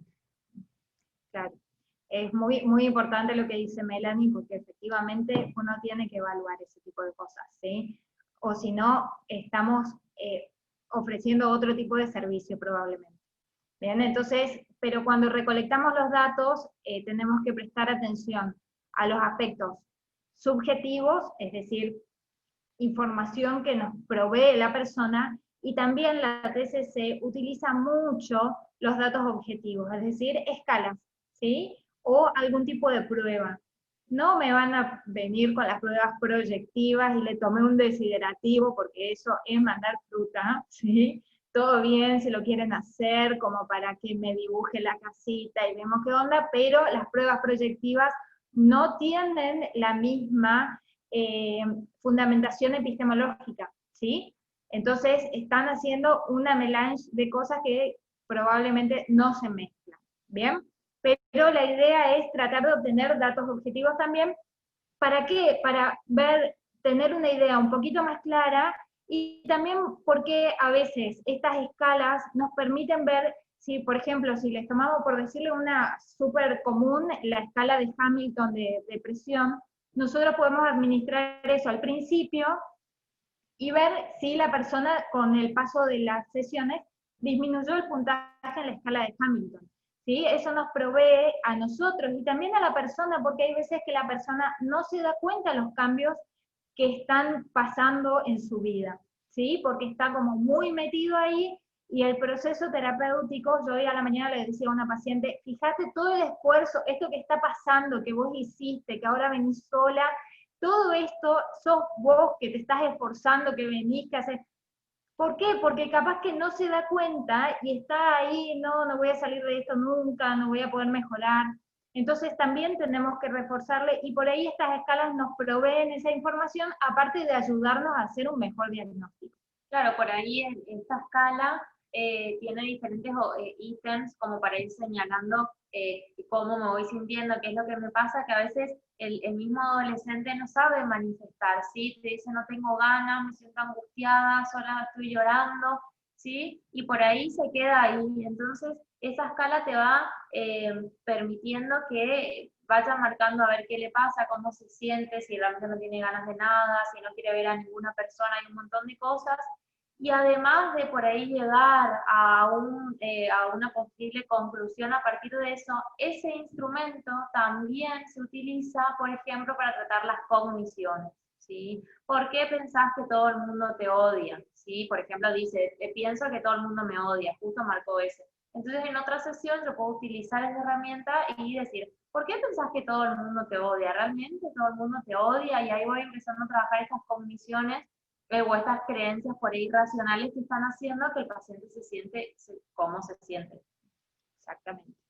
Bueno, todo eso nos va a permitir, esa instancia de evaluación previa, nos va a permitir el punto 2, que es la formulación del caso, que aquellos que han tenido clases conmigo me habrán escuchado insistir con la conceptualización y la formulación, porque es un proceso realmente importante y que de una manera más o menos explícita, todas las corrientes lo hacen, porque uno, para poder tener un objetivo de tratamiento, uno tiene que conceptualizar, tenés que saber qué es lo que te está pasando o qué le pasa al paciente y hacia dónde querés ir, ¿sí? Entonces, la formulación es una parte fundamental, y es algo que no está grabado en piedra, o sea que uno arma la formulación con hipótesis que uno piensa, y va avanzando siempre en conjunto. Fíjense que en el punto 3 dice que se explica al paciente la formulación del caso. Nosotros le tenemos que decir a la persona, che, me parece que te está pasando esto, ¿sí? No es que lo dejamos que siga yendo y siga yendo y siga yendo y no le decimos nada y mientras tanto que siga yendo. No, no funciona así la TCC. Claro, ¿no? bueno, como el ataque de pánico o algo de eso, que por ahí no lo pueden conceptualizar qué es. Entonces, de repente, sí, realmente sentí, me iba a morir, realmente me iba a morir, me faltaba la respiración, no sé qué es lo que me está pasando, no sé qué me pasa, ¿sí? Entonces, yo a partir de diferentes cuestiones que me va contando, puedo llegar a denominar como un ataque de ansiedad, ¿sí? Y entonces una vez que uno también le explica, esa persona dice, ay, bueno, no me voy a morir, es un ataque de ansiedad. ¿Se puede tratar? Se puede tratar, ¿sí? Exactamente. Fíjense que ahí está el punto 3, que es la psicoeducación. La psicoeducación es un momento fundamental y que suele ser generalmente el primer módulo, o sea, una de las primeras cosas y las primeras intervenciones que hacemos, pero también podemos irnos dando cuenta con el paso de las sesiones que necesitamos psicoeducar respecto de distintas cosas, ¿sí? Hay veces cuando trabajamos con adolescentes que tenemos que hacer psicoeducación de sexualidad, y la tenemos que hacer porque le tenemos que explicar los cambios de la pubertad, porque le tenemos que explicar algunas cuestiones de higiene también, ¿sí? Lo tenemos que hacer, forma parte de la psicoeducación, y aunque sea sobre sexualidad, o aunque sea sobre alimentación, está bien, está buenísimo. Nosotros no vamos a ser nutricionistas, y en el caso de que necesite información extra, le tenemos que mandar a un nutricionista. Pero podemos hacer una psicoeducación respecto de que quedarte sin comer 3 días no es saludable. ¿Por qué? Te doy la evidencia acá de por qué eso que te estoy diciendo es así, porque no es que yo soy un adulto y digo las cosas, lo mismo que te dice tu madre, tenés que comer, tenés que... No, te digo por qué esto funciona así, ¿sí? La psicoeducación nos ayuda a tratar, a poder controlar mejor lo que nos está sucediendo. Piensen en una persona que tiene miedo a volar, por ejemplo, ¿sí? Cuando alguien tiene miedo a volar, muchas veces hay un montón de creencias irracionales acerca de lo que puede llegar a suceder cuando uno se sube a un avión. Que el avión va a estallar, que el avión va a chocar con otro avión, que el avión va a empezar a temblar, no sé, un montón de cosas que la gente piensa. Ahora, si nos vamos a la evidencia, la realidad es que, obviamente, si estás en un avión, tenés un accidente, probablemente no cuentes el cuento, pero los aviones son muchísimo más seguros que otro medio de transporte. ¿Por qué? Por el tipo de tráfico, porque el avión no lo van a sacar para que la gente se muera. Fíjense la cantidad de accidentes que hay, la cantidad, ahora no hay muchos aviones en el cielo por la pandemia, pero en tiempos normales el cielo está lleno pero lleno de aviones, y nos están cayendo todo el tiempo, ¿sí? Una persona que tiene miedo a volar tiene ideas irracionales acerca de esto y las cree, y capaz que no tiene esta evidencia. Entonces, darle esta evidencia no le va a cambiar la vida. Esto no es el tratamiento, porque si no, con un par de documentales la gente estaría toda curada, ¿sí? Pero sí permite iniciar el proceso de reestructuración cognitiva, porque genera disonancia. Es decir, hay una información discrepante con la que yo tengo, y tengo que hacer de alguna forma que mi cabeza llegue a alguna conclusión, porque no puedo tener 2 ideas contrarias. Entonces tengo que reestructurar, ¿sí? Bueno, por ahí, cuando hablabas también, Sonia, de lo que es sexualidad, me había llegado hace unos años atrás un caso de un adolescente en donde él viene literal a decirme que él tenía tal patología sexual, ¿sí? Y uno, 17 años, digamos, comienza a indagar a ver qué es lo que pasaba, sí, por supuesto que mucha vergüenza este paciente de ir comentando qué es lo que él decía que tenía, sí, hablaba de que era un eyaculador precoz, ¿sí? ¿Qué es lo que pasaba? En realidad, a medida que se iba trabajando, claramente esa información lo había sacado de internet, y a partir de eso, digamos, sus cogniciones estaban sumamente distorsionadas, ¿sí? ¿No? La angustia que tenía ese sujeto de que se le había arruinado su vida recién comenzada, ¿no?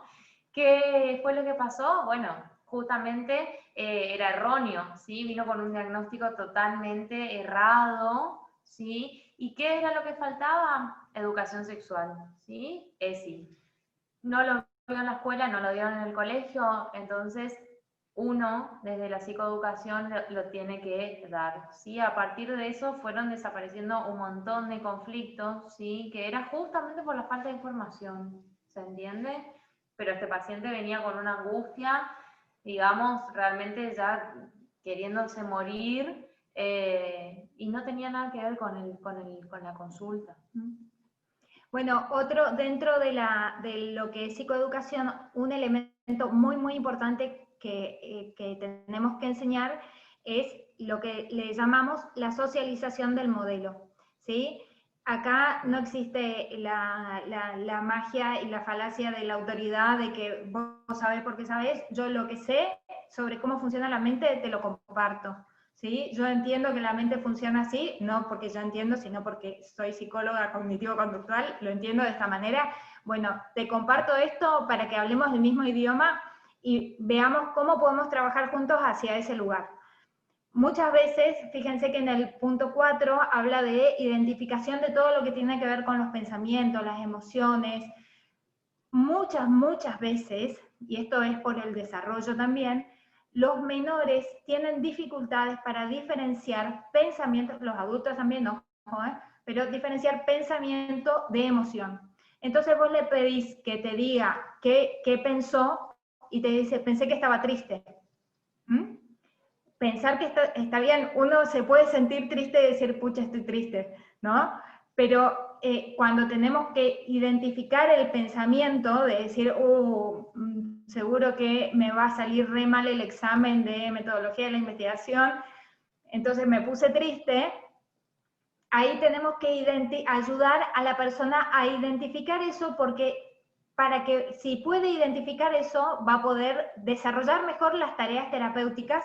¿Para qué? No para ser un buen alumno en terapia, sino para poder estar mejor, ¿ok? Entonces, esa psicoeducación es muy importante para que la persona registre qué es lo que le está pasando, ¿sí? El punto 4, 5 y el 6 tienen que ver con la identificación de problemas en distintas áreas. Y fíjense las áreas tan amplias que hay. Tenemos áreas cognitivas, como lo que les decía recién, y áreas de otro tipo de problemas del comportamiento. Y por último, en el punto 6 tenemos identificación de otros problemas que también tienen impacto en mis síntomas, ¿sí? ¿Por qué? Porque no soy solo yo el problema en la vida. Hay gente o hay cosas que hacen que yo reaccione de una cierta manera. Digo, si yo quiero tratar de independizarme, pero vivo en la Argentina, como que tengo un problema importante, ¿no? Y ese no es mi problema, no es solo mi problema, porque yo puedo tener realmente toda la pila del mundo y ponerle re garra, pero no consigo trabajo, pero el dólar se fue a la recontra, etcétera, ¿sí? Entonces, esas cosas también tenemos que tratar de identificar para, como les decíamos hoy, no podemos cambiar a la madre, eso no es un problema real, ¿sí? Eso es un dato de la realidad. Podemos emigrar a otro país para tratar de ser independientes antes, pero necesitamos pasos previos para hacerlo, ¿sí? Entonces, identifiquemos cuál es el problema, ayudamos a la persona para identificar y eso va a ayudar en el proceso de resolución de esos problemas. Bueno, en cuanto a los factores médicos, eso es algo re importante porque puede pasar de que yo diga, a ver, ¿por qué se está sintiendo así? ¿Qué es lo que le está pasando? ¿No? Y pueda empezar a hacer un retrabajo y tenía que ver con algo, ¿sí? Que era una cuestión médica que le estaba produciendo eso y no estaba medicada. Por ejemplo, tiroides, ¿sí? Algo que se puede desencadenar en la adolescencia, que trae un montón de síntomas de ansiedad, de angustia y un montón de otras cosas, y que la persona necesita esa medicación de por vida, ¿sí? Otra cosa que estuvo apareciendo mucho fueron un montón de cuestiones hormonales que afectaban a nivel emocional y físico, y entonces uno le pregunta, por ejemplo, en el caso de las adolescentes, ¿estás tomando pastillas anticonceptivas? La semana pasada empecé a tomar. Ah, sí, entonces bueno, fíjate, no te explicó el médico que podías tener algunos cambios de humor hasta que se pueda acomodar en tu cuerpo, ¿no? Entonces hay cuestiones que a veces aparecen y que yo tengo que tener muy presente que no sean cuestiones orgánicas, ¿sí? Que estén afectando a la parte emocional o mental también, ¿sí? Se trabaja en interdisciplina.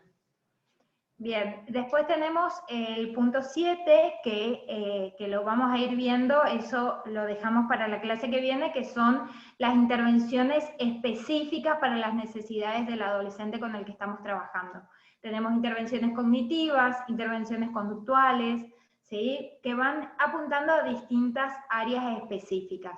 ¿Sí? Acá lo que es importante que recuerden es que no es que uno saca el menú de las intervenciones y le tirás intervención, intervención, intervención al paciente y estás al palo toda la sesión, no.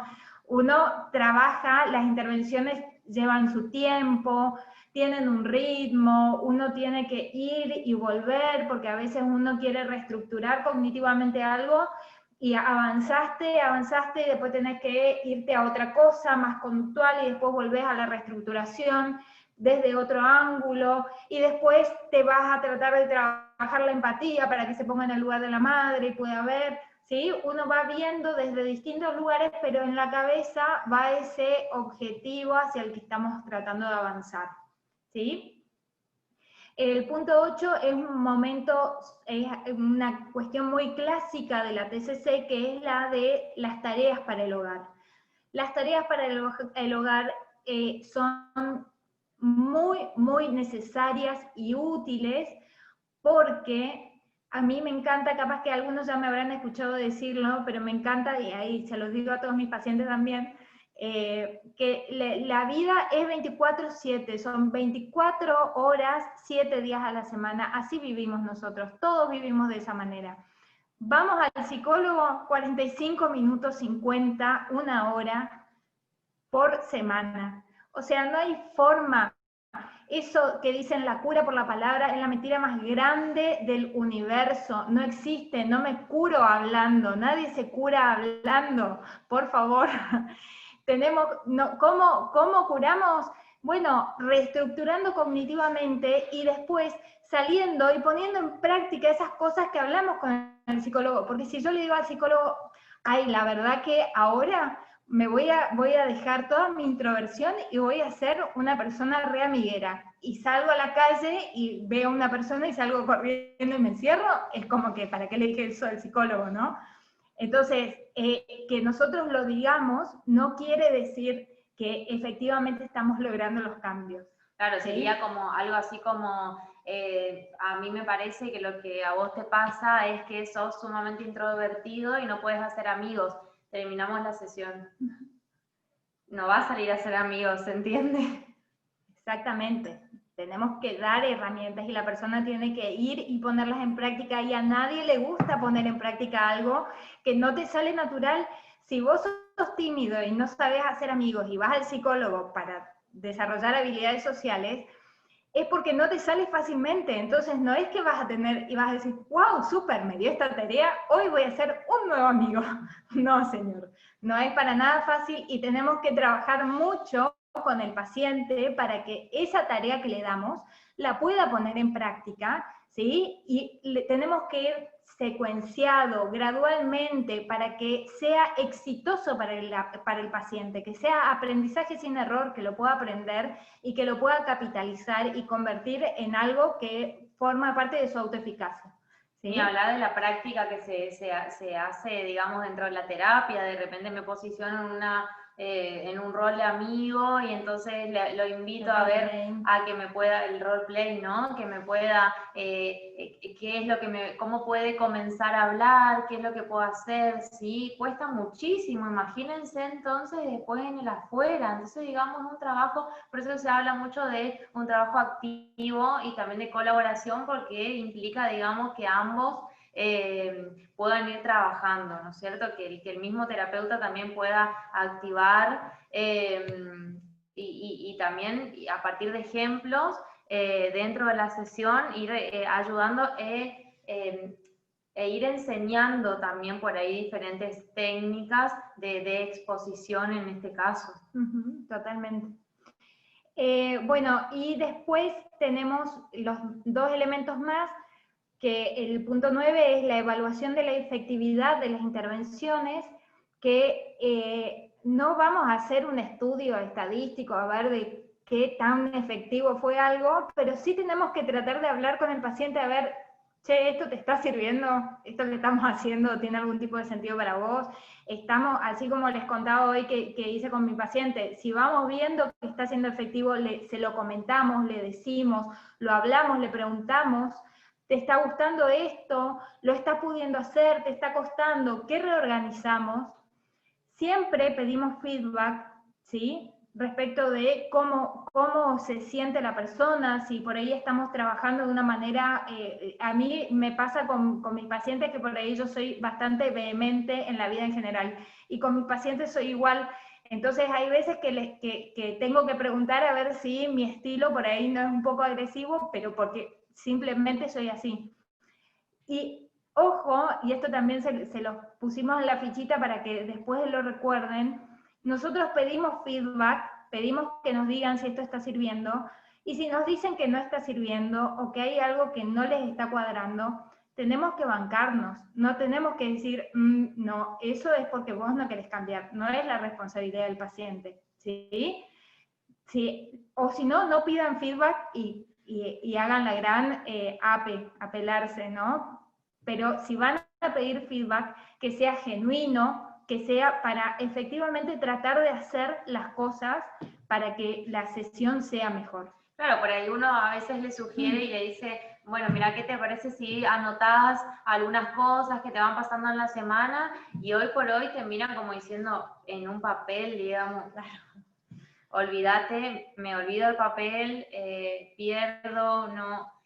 Perfecto, bueno, entonces a ver, ¿dónde puedo ir anotando? Y bueno, en mi teléfono, dale, anotando tu teléfono, entonces lo tenés ahí, podés ir anotando todo el tiempo, porque mayormente suelen tener el teléfono todo el tiempo consigo mismo, entonces anótalo ahí y después me lo traes a sesión. Sí, hay pacientes que te lo pueden ir relatando de forma verbal o te dicen, no, te mando un mensaje y léelo vos, por ejemplo, ¿sí? Entonces también es adaptarse al contexto, y si yo planteo un trabajo, una tarea en una hoja y no lo quiero hacer, bueno, busco otra forma para que pueda responder a eso.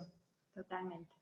Bueno, el último punto que tenemos ahí es el de la prevención de recaídas y la planificación de sesiones de mantenimiento. Que esto tiene que ver con la pregunta que hacía Andrea hoy de si la persona puede darse de alta solo. Por supuesto que puede recontra decirte, no quiero venir más, y vos le tenés que decir, y bueno, está súper. Ahora, si nosotros estamos viendo que esa persona está en riesgo, de alguna manera, si deja el tratamiento, tenemos que hacérselo saber, ¿sí? Tenemos que hacérselo saber que por ahí no es la decisión profesional que deje el tratamiento. Yo por ahí lo que suelo hacer es decirle, mirá, me parece súper, cuando vos sientas que es pertinente, si querés volver, podés volver, si querés buscar otra persona, hacelo como te parezca mejor, pero te quiero aclarar que el tratamiento no está completado, por lo tanto los objetivos que vos esperabas no se han cumplido, ¿sí? Ese tipo de aclaraciones son importantes para que la persona tenga un poco en cuenta qué es lo que puede llegar a suceder. Y ahí por eso está el tema de la prevención de recaídas.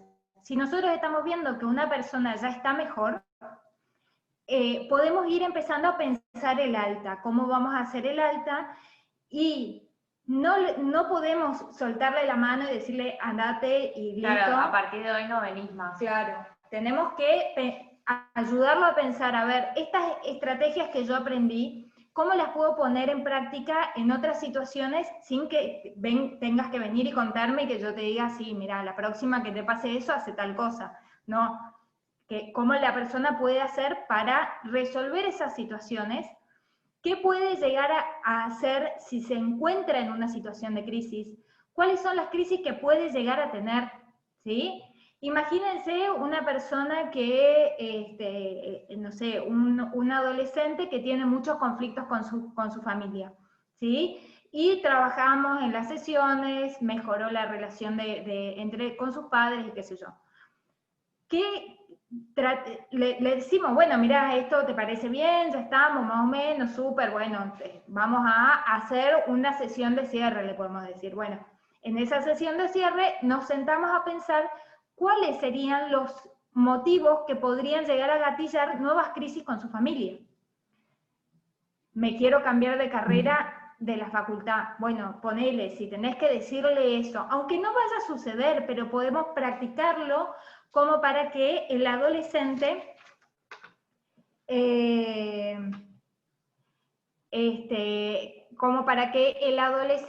nos llegó una pregunta en una carta, tenemos una carta de un admirador, bueno, les decía, tenemos que pensar, aunque no sea algo que vaya a suceder, pero sí para que la persona pueda anticiparse a estas situaciones, entonces de esa manera tener algún tipo de situación ya planificada. Y lo mismo las sesiones de mantenimiento tienen que ver con, por ahí esto no es como muy habitual en nuestro medio, pero uno puede decir, bueno, cortamos acá, la semana que viene hacemos el alta, pero te voy a ver de vuelta en un mes, ¿sí? Hacemos una sesión para que vos vengas y me cuentes cómo estás. Hay otros terapeutas o algunos centros que lo que hacen como mantenimiento es llamar por teléfono. Entonces, le decís, de acá a un mes te voy a llamar y te voy a preguntar a ver cómo estás por las dudas, entonces cualquier cosa vos me avisás y volvemos, ¿sí? Las sesiones de mantenimiento tienen que ver con eso. Claro, por ahí en cuanto al tema de si el paciente no quiere venir más a terapia, y a veces pasa de que puede mandar un mensaje o algo de eso, lo que yo tengo que generar a partir de todo lo que comentó y explicó Sonia, de el decirle que todavía los objetivos no están cumplidos, de que todavía, digamos, falta determinados procesos, yo voy a generar, ¿sí?, una nota en donde yo voy a colocar que el paciente, para que firme, digamos, para que dé su consentimiento de que es un alta voluntaria, ¿sí? ¿Sí? Porque si no el paciente no viene más y después ocurre alguna que otra situación, entonces toda la carga va hacia el profesional, ¿sí? Más allá que tenga su seguro de mala praxis. Sí, totalmente. Entonces, importante. lo importante de poder resguardarse, ¿sí? Uno mismo y decir, perfecto, yo no te di el alta, pero entonces te pido que vos me firmes, ¿sí?, que te estás dando el alta voluntario, ¿sí? ¿Y qué pasa también el otro? Cuando yo sí le doy el alta y el paciente está con una dependencia que te dice, no, pero yo la verdad que quiero seguir viniendo, entonces... No lo gosteen, no dejen de contestarle el teléfono. Claro, entonces, ¿qué se le puede ofrecer? Bueno, mira, te sugiero que venite a la próxima sesión y ahí vamos haciendo una sesión cada 15 días para ver cómo te vas sintiendo, porque yo creo que vos ya tenés todas las herramientas para poder resolverlo de una manera sola. Entonces, ahora vamos a ir viendo a ver cómo vos vas resolviendo tus cosas, ¿sí? ¿Te parece? Si nos vemos cada 15 días y me vas contando cómo va funcionando, porque a veces se genera esta ansiedad, ¿no?, de separación en donde, o algún tipo de inseguridad que se va trabajando justamente en esas sesiones y se le da un plazo de tiempo para que este paciente no crea que el dejar de venir con nosotros va a destruir todo lo que estuvo construyendo. Entonces uno va haciendo un proceso de a poquito y después le decís, bueno, mira, ya que te estás sintiendo mejor, nos vemos cada un mes y entonces de esa manera después le decís, cuando necesites me avisas, ¿sí? Entonces pasa de que el paciente viene cada 15 días, cada un mes, y si no necesita, no te escribe, o por ahí viene una vez al mes a comentarte por ahí todo lo bien que le está yendo con todas las herramientas y todo lo que pudo resolver en la terapia. Después hay un tipo de pacientes que son pacientes que quieren ir a hablar de la vida con el psicólogo. Claro. Y todos hemos tenido alguno de esos pacientes que les gusta ir, que quieren ir, que más allá de que se dan cuenta que por ahí no hay demasiados problemas, tienen ganas de ir porque les gusta repensar. Bueno, ahí, si es una cuestión consensuada con el paciente y el paciente sabe que, bueno, que esto es así y no es que uno le está sosteniendo simplemente por sostenerle, sino que es consensuado, colaborativo, no hay ningún problema, no es que es éticamente incorrecto tener un paciente de larga data. ¿Sí? Porque hay personas realmente que disfrutan de ir y hay terapeutas a quienes les gusta todo lo que tiene que ver con el proceso de autoconocimiento y ayudar a los pacientes en ese proceso. Y esos son procesos más largos, ¿sí? Que también se puede hacer, pero la recomendación es tratar de hacerlo de una manera explícita, ¿sí? Decirle al paciente, mira, si vos tenés ganas de dejar de venir, está súper.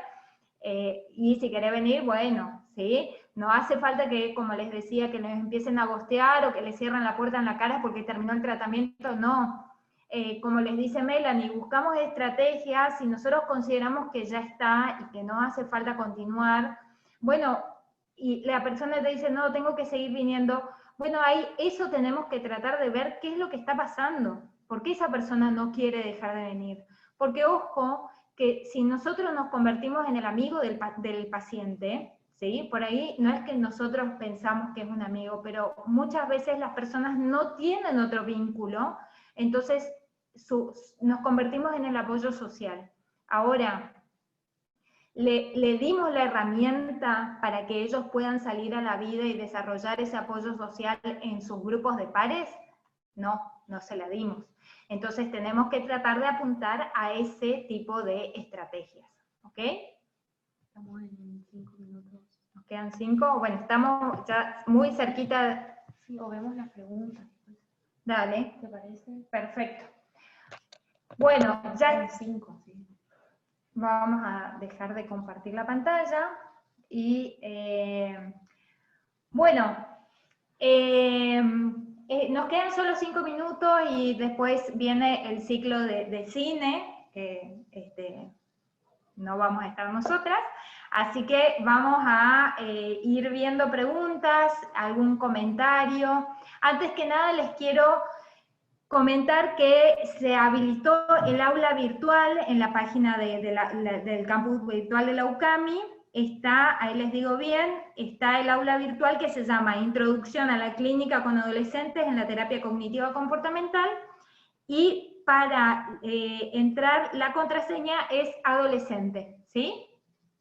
Entonces ahí van a recibir todo el material que estamos trabajando acá, el PowerPoint, y va a estar la clase grabada también, ¿sí? Bueno, acá hay la pregunta esta de que puede que también sea decisión del paciente el hecho de finalizar la terapia, ¿sí? Eso ya hemos contestado y por ahí lo importante de la alta voluntaria, ¿sí? Claramente el que el paciente venga obligado no es productivo para ninguno de los dos. Ustedes ya se van a dar cuenta en la clínica, ¿sí? Que realmente es muy feo, ¿sí? Tanto para el paciente como para el terapeuta si el paciente viene obligado, ¿sí? Realmente es una pérdida de dinero y una pérdida de tiempo, ¿sí? Si lo que yo quiero, digamos, es que sea productiva la sesión, ¿sí? No mantenerlo. Y acá hay otra que dice, pensando, imaginándome, puede pasar también que en estas sesiones de mantenimiento se desencadenen nuevos conflictos. Por ejemplo, al cerrar ciertos ciclos o ante la despedida. Sí, claramente, digamos, puede ser que el paciente, por ejemplo, vaya viniendo cada 15 días, después venga una vez por mes y al tercer mes surja algún otro problema. Entonces, genial, esa es la idea, que yo no lo esté manteniendo, sino que cuando surja algún conflicto que por ahí sea diferente al primero, este paciente pueda volver a venir con ese nuevo conflicto. De esa manera no se pierde la alianza terapéutica, ¿sí? Porque si no es como muy cansador, muy repetitivo, muy rutinario el seguir asistiendo, y entonces después cuando uno necesita trabajar alguna temática, ya no es la misma relación terapéutica, y eso se contamina mucho. Totalmente. Bueno, ¿alguien más tiene alguna duda, algún comentario que quieran hacer? Como les anticipamos hoy, la idea es la semana que viene trabajar más con lo que son técnicas puntuales, terminar bien con lo que es la estructura de las sesiones y las técnicas cognitivas y comportamentales más importantes, y después trabajar un poquito sobre psicología positiva en la adolescencia. Y vamos a hablar un poco sobre el COVID, que la idea era hablar hoy, y todas las consultas que fueron surgiendo en este periodo, sí, hay muchísima demanda, que queríamos comentar por ahí un poquito lo que iba apareciendo, pero bueno, lo dejaríamos para la próxima. Exactamente, sí, porque ya nos estamos quedando sin tiempo. Después de eso, bueno, viene la clase de Nina, de habilidades sociales, y finalmente van a tener lo que es orientación vocacional. De todas maneras, si alguien tiene alguna inquietud que quiera sugerir algún tema en específico, o si quieren solicitar bibliografía, lo que sea, cualquier cosa, se comunican con nosotros. Yo en el aula virtual, la mayoría debe tener mi mail por la facultad, y o si no cualquier cosa, yo les comparto en el aula virtual. Cualquier duda que tengan, no hay ningún problema. Bueno, ¿alguien quiere hacer algún comentario? ¿Podría escribir la contraseña acá en el chat porque estoy teniendo problemas para entrar? Me dice que empieza con A, sí, pero no... No, lo que pasa, ¿sabes qué es? Que es así, Fíjate, probá así. Ah, no, para que fue solo para una persona. Adolescente solo con C. Sí. Ah, ok. ¿Fue a todos? Sí. Prueben de esa manera, a ver si funciona ahí.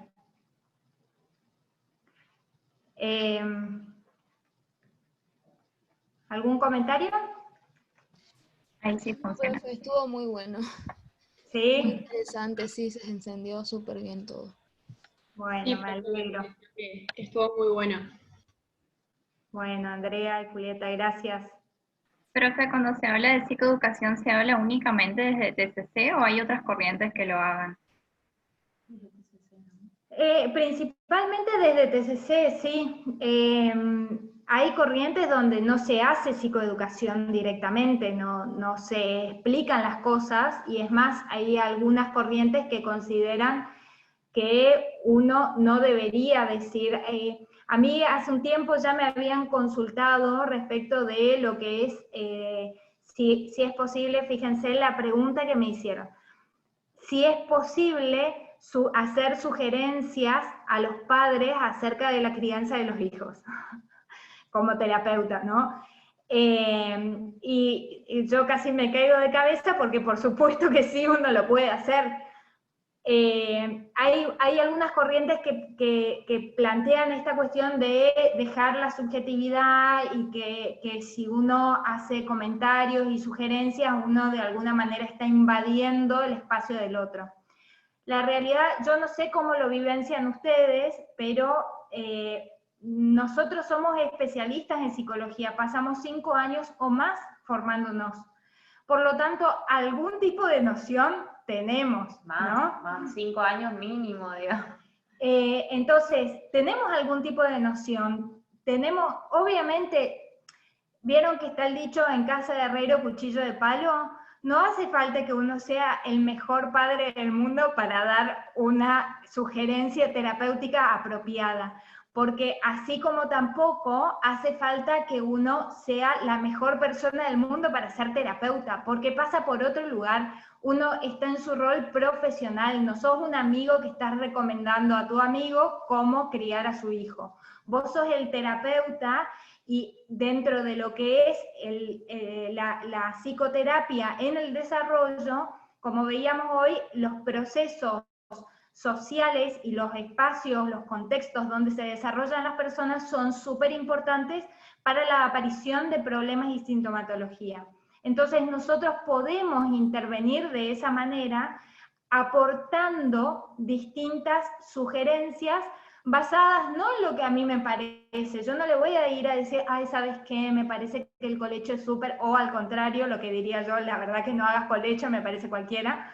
Pero yo no le voy a decir lo que yo pienso a mi paciente, porque para hablar de lo que pienso me junto con mis colegas, me junto con mis amigos o charlamos en un bar, ¿sí? A mi paciente le voy a dar la perspectiva profesional, ¿sí? Y esa perspectiva profesional está basada en la evidencia, ¿sí? Y hay todo un desarrollo disciplinar que sustenta eso.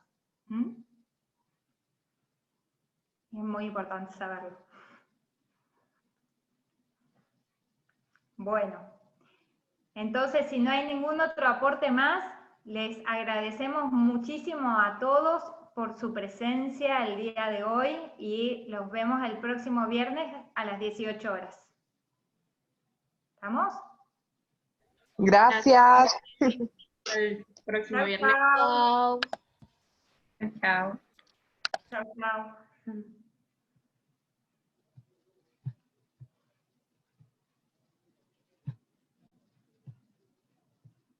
Yo pongo finalizar el todo.